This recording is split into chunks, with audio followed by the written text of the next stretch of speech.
السلام عليكم ورحمة الله وبركاته. اللهم صل على سيدنا محمد وعلى آله وصحبه أجمعين.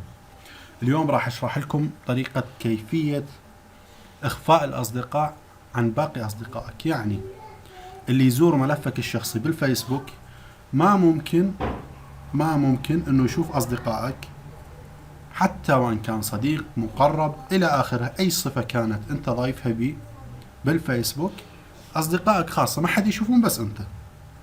خلونا نشوف شلون. أول شي نفتح الفيس، ندخل للصفحة الشخصية مالتنا يوميات الحول الأصدقاء. ندخل للأصدقاء، طبعا هاي الصفحة مالتي يعني مثل ما تشوفوها أصدقاء. بعد نجي هنا إدارة، تعديل خصوصية،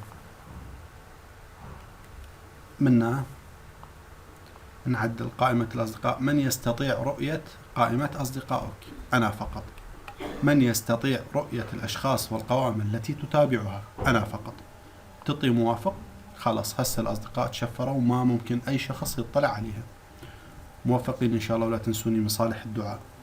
محمد سامي الدليمي.